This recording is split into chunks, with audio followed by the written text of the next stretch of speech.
stars. Do you think I've come to give peace on earth? This edict identifies Jesus of Nazareth as a heretic and a blasphemer. Before the teal carpet premiere in Los Angeles for season 4 of The Chosen, I had the privilege of sitting down with the stars of the show. All right, Jonathan, well, thanks for chatting with me today, my friend. Thanks, Landon. All right, so the first time I saw you in person, it was a beautiful summer day in Midlothian, Texas. Oh, boy. Feeding of the 5,000. I'd be curious to see how you feel seeing the show take off as it has and the support. It's humbling, man. It's such a blessing to kind of see so many people get behind a show that has such a beautiful message and a devoted following. You know, I think it's contributed to so many changes, positive changes in people's lives. I mean, they write into us all the time. I get stopped on the street. I've had people come up to me and tell me that this has helped, repair their marriage, like all sorts of stuff that I never in a million years would have thought like a role that I took on a TV show would have had this kind of impact. From your guys' perspectives, how's it been taking that sort of adoration, that love from the people who are watching, contributing episode after episode? It's sort of a trip. I feel like the people who create the story love the story, and I feel like the people who watch the story love the story. So in a strange way, it's not such a strong line. It's not like a pop star and their fans, right? The pop star is the one who is adored and the fans love the pop star.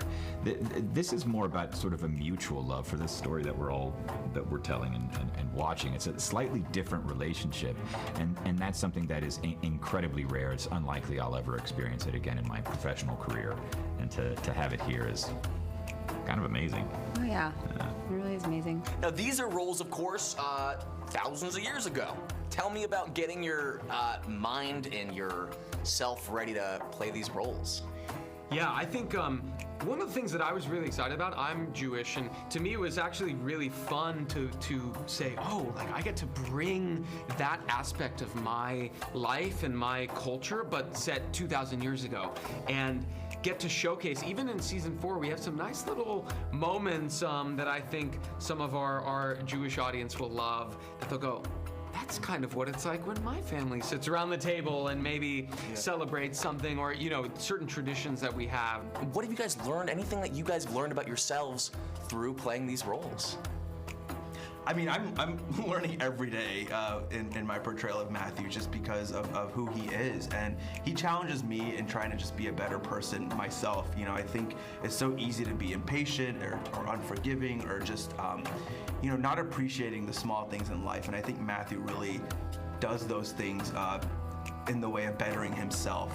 I think one of the great things about art is that it holds up a mirror to society and also just to you yourself, and playing Andrew has done that, where Andrew feels like he can't deal with his emotions, his anxiety, his worry, fear, and not feeling good enough but wanting to give of himself. And so to me, whenever I'm like not paying attention to the way I'm feeling, or then I like go to my phone, I'm like, well, I feel bad, let me scroll endlessly. Like that avoidance, it looks different 2,000 years ago, but it's the same thing. It's been an extraordinary ride, and I'm just I'm so grateful to get a chance to be a part of it for at least a few more seasons. Lastly, of course, I gotta ask, people have a lot of questions about season 4. Any hints without giving any spoilers away? Tensions are rising. A lot happens in season 4 where hold on to your hats, I think, is going to be what I tell people this season. That's the plan, Jonathan. Well, thank you so much for chatting with me, my friend. Thanks, Landon. Appreciate it. Baby, I love Thanks, God. man. Thank you. Story. Ngerengin. For my soul.